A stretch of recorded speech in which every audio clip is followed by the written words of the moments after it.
ನಮಸ್ಕಾರ. ಒಂದು ಪ್ರದೇಶ ಹೇಗೆ ಬದಲಾಗುತ್ತೆ, ಕಾಲ ಕಳೆದಂತೆ ಅದು ಹೇಗೆ ಬೆಳೆದು ಇಡೀ ಜಗತ್ತೇ ತಿರುಗಿ ನೋಡುವ ಹಾಗೆ ಒಂದು ಶಕ್ತಿಯಾಗುತ್ತೆ. ಬನ್ನಿ, ಇವತ್ತಿನ ಈ ವಿಶ್ಲೇಷಣೆಯಲ್ಲಿ ನಮ್ಮ ಕರ್ನಾಟಕದ ಒಂದು ಅದ್ಭುತ ಪಯಣವನ್ನ ನೋಡ್ತಾ ಹೋಗೋಣ. ಎಲ್ಲರ ಮನಸ್ಸಲ್ಲೂ ಮೂಡುವ ಪ್ರಶ್ನೆಯಿದು. ಒಂದು ಕಾಲದಲ್ಲಿ ಪಾರಿವಾಳ ಒಂಟೆಗಳ ಮೂಲಕ ಸಂದೇಶ ಕಳಿಸ್ತಿದ್ದ ಕರ್ನಾಟಕ ಇವತ್ತು ಜಗತ್ತಿನ ಟೆಕ್ನಾಲಜಿ ರಾಜಧಾನಿಗಳಲ್ಲಿ ಒಂದಾಗಿದೆ. ಇದು ಹೇಗೆ ಸಾಧ್ಯವಾಯಿತು?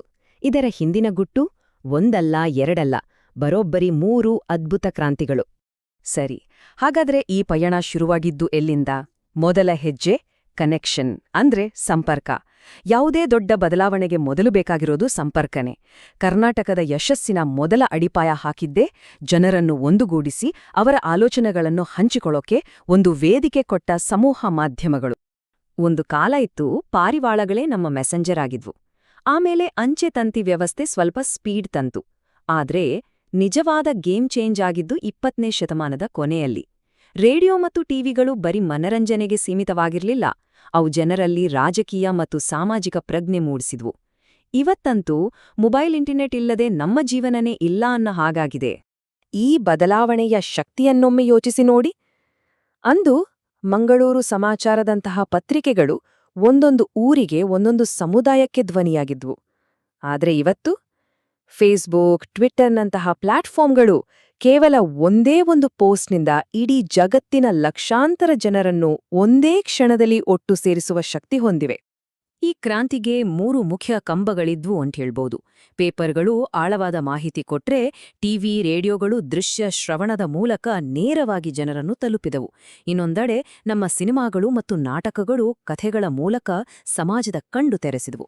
ಇವು 3 ಸೇರಿ ಕರ್ನಾಟಕವನ್ನು ಸಂಪರ್ಕಿಸಿದ್ದು ಮಾತ್ರವಲ್ಲ, ಮುಂದಿನ ದೊಡ್ಡ ಕ್ರಾಂತಿಗೆ ವೇದಿಕೆಯನ್ನೇ ಸಿದ್ಧಪಡಿಸಿದವು. ಮೊದಲನೇ ಕ್ರಾಂತಿ ಜನರನ್ನು ಜೋಡಿಸಿತು. ಈಗ ಎರಡನೇ ಕ್ರಾಂತಿ ಕರ್ನಾಟಕವನ್ನು ಇಡೀ ಜಗತ್ತಿಗೆ ಜೋಡಿಸಿತು.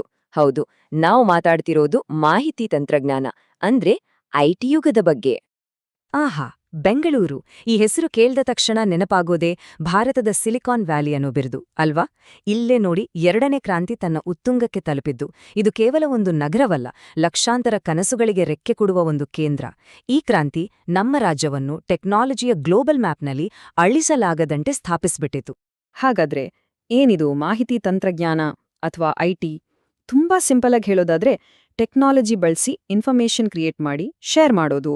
ನೋಡಕ್ಕೆ ಇದೊಂದು ಚಿಕ್ಕ ಐಡಿಯಾ ಅಷ್ಟೇ, ಆದ್ರೆ ಇದು ಕರ್ನಾಟಕದ ಇಡೀ ಆರ್ಥಿಕತೆಯ ಚಿತ್ರಣವನ್ನೇ ಬದಲಾಯಿಸಿಬಿಡ್ತು. ಇದೆಲ್ಲ ಒಂದೇ ದಿನದಲ್ಲಿ ಆದ ಮ್ಯಾಜಿಕ್ ಅಲ್ಲ. 1990ರಲ್ಲಿ ಪ್ರಪಂಚದಾದ್ಯಂತ ಟೆಕ್ನಾಲಜಿಯಲ್ಲಾದ ಬದಲಾವಣೆಗಳು, ನಮ್ಮ ಇನ್ಫೋಸಿಸ್, ವಿಪ್ರೋ ಕಂಪನಿಗಳ ದೂರದೃಷ್ಟಿ ಮತ್ತು ಅದಕ್ಕೆ ಪೂರಕವಾಗಿ 1997ರಲ್ಲಿ ನಮ್ಮ ಸರ್ಕಾರ ತಂದ ಹೊಸ ಐಟಿ ಪಾಲಿಸಿ, ಈ 3 ಸೇರಿ ಈ ಅದ್ಭುತ ಯಶಸ್ಸಿಗೆ ಕಾರಣವಾದವು. ಐಟಿ ಕ್ರಾಂತಿ ಆಯ್ತು, ಕಂಪ್ಯೂಟರ್ ಜಗತ್ತು ನೋಡಿದ್ವಿ. ಈಗ ಬನ್ನಿ, ಡಿಜಿಟಲ್ ಲೋಕದಿಂದ ಜೈವಿಕ ಲೋಕಕ್ಕೆ ಹೋಗೋಣ. ಕರ್ನಾಟಕದ 3ನೇ ಕ್ರಾಂತಿ ಜೈವಿಕ ತಂತ್ರಜ್ಞಾನ, ಅಂದ್ರೆ ಬಯೋಟೆಕ್ನಾಲಜಿ. ಇದು ಬಯೋಕಾನ್ ರಿಸರ್ಚ್ ಸೆಂಟರ್. ಐಟಿ ಕ್ರಾಂತಿಯಲ್ಲಿ ಇನ್ಫೋಸಿಸ್ ಹೆಸರು ಹೇಗೆ ಫೇಮಸ್ಸೋ ಹಾಗೆ ಬಯೋಟೆಕ್ ಕ್ರಾಂತಿಯಲ್ಲಿ ಬಯೋಕಾನ್ನಂತಹ ಸಂಸ್ಥೆಗಳು ಪ್ರಮುಖ ಪಾತ್ರ ವಹಿಸ್ತವೆ. ಜೈವಿಕ ತಂತ್ರಜ್ಞಾನ ಅಂದ್ರೆ ಏನು? ಅಂದ್ರೆ ಜೀವಿಗಳ ವಿಶೇಷ ಗುಣಗಳನ್ನೇ ಬಳಸಿ ನಮಗೆ ಬೇಕಾದ ಹೊಸ ವಸ್ತುಗಳನ್ನ ಸೈಂಟಿಫಿಕ್ ಆಗಿ ತಯಾರಿಸೋದು. ಇದು ಬರೀ ಸೈನ್ಸ್ ಅಲ್ಲ, ಭವಿಷ್ಯವನ್ನೇ ರೂಪಿಸುವ ಒಂದು ಕಲೆ. ಈ ಫೀಲ್ಡ್ ಎಷ್ಟು ಪವರ್ಫುಲ್ ಅಂತ ತೋರ್ಸೋಕೆ ಒಂದೇ ಒಂದು ಉದಾಹರಣೆ ಸಾಕು. 1997ರಲ್ಲಿ ವಿಜ್ಞಾನಿಗಳು ಡಾಲಿ ಅನ್ನೋ ಒಂದು ಕುರಿಯನ್ನ ಸೃಷ್ಟಿ ಮಾಡಿದ್ರು. ವಿಶೇಷ ಏನಂದ್ರೆ ಇದು ತದ್ರೂಪಿ ಕುರಿ, ಕ್ಲೋನ್. ಇದನ್ನ ನೋಡಿದ ಇಡೀ ಜಗತ್ತೇ ಬೆರಡಾಗಿ ಹೋಗಿತ್ತು. ಜೀವವನ್ನೇ ಮರುಸೃಷ್ಟಿ ಮಾಡ್ಬೋದು ಅಂತ ಇದು ಸಾಬೀತ್ಪಡಿಸಿತು. ಇವತ್ತು ಬಯೋಟೆಕ್ ನಮ್ಮ ಜೀವನದ ಎಲ್ಲ ಕಡೆ ಇದೆ. ಕಾಯಿಲೆಗಳನ್ನು ವಾಸಿ ಮಾಡುವ ಜೀನ್ ಟೆಕ್ನಾಲಜಿಯಿಂದ ಹಿಡಿದು ಕ್ರೈಮ್ ತನಿಖೆಯಲ್ಲಿ ಬಳಸೋ ಡಿಎನ್ಎ ಫಿಂಗರ್ ಪ್ರಿಂಟಿಂಗ್ವರೆಗೂ, ಪರಿಸರ ಸ್ನೇಹಿ ಬಯೋಫ್ಯೂಯಲ್ಸ್ಗಳಿಂದ ಹಿಡಿದು ಹೆಚ್ಚು ಇಳುವರಿ ಕೊಡುವ ಹೊಸ ಕೃಷಿ ತಳಿಗಳವರೆಗೂ ಇದರ ಪ್ರಭಾವ ಹರಡಿದೆ. ಆದರೆ ಒಂದು ನಿಮಿಷ, ಈ ಎಲ್ಲ ಹೈಟೆಕ್ ಕ್ರಾಂತಿಗಳ ಕೆಳಗೆ ಎಲ್ಲರ ಕಣ್ಣಿಗೂ ಕಾಣದ ಒಂದು ಗಟ್ಟಿ ಅಡಿಪಾಯವಿದೆ. ಶತಮಾನಗಳಿಂದ ನಮ್ಮನ್ನು ಸಲಹುತ್ತಾ ಬಂದಿರುವ ಆ ಶಕ್ತಿ, ಅದುವೇ ನಮ್ಮ ಕೃಷಿ. ಭಾರತದ 8ನೇ ಅತಿದೊಡ್ಡ ರಾಜ್ಯ ನಮ್ಮ ಕರ್ನಾಟಕ. ಈ ವಿಶಾಲವಾದ ಭೂಮಿಯೇ ನಮ್ಮ ಅತಿದೊಡ್ಡ ಆಸ್ತಿ, ನಮ್ಮ ನಿಜವಾದ ಶಕ್ತಿ. ಈ ನಂಬರ್ ನೋಡಿ, ರಾಜ್ಯದ ಒಟ್ಟು ಜಾಗದಲ್ಲಿ 58% ಜಾಗದಲ್ಲಿ ವ್ಯವಸಾಯ ಮಾಡಬಹುದು, ಅಂದ್ರೆ ಅರ್ಧಕ್ಕಿಂತ ಹೆಚ್ಚು.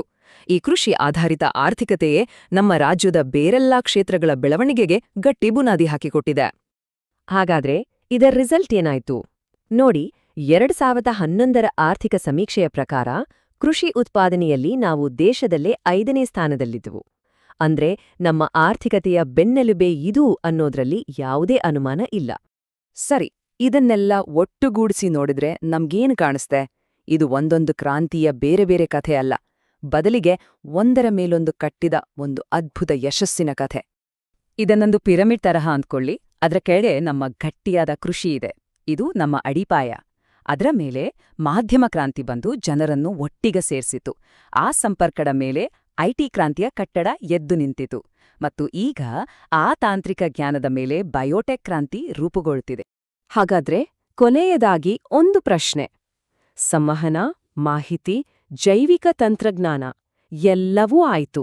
ಹಾಗಾದ್ರೆ ಕರ್ನಾಟಕದ ಮುಂದಿನ ದೊಡ್ಡ ಕ್ರಾಂತಿ ಯಾವುದಿರ್ಬೋದು? ಇದ್ರ ಬಗ್ಗೆ ಒಮ್ಮೆ ಯೋಚಿಸಿ.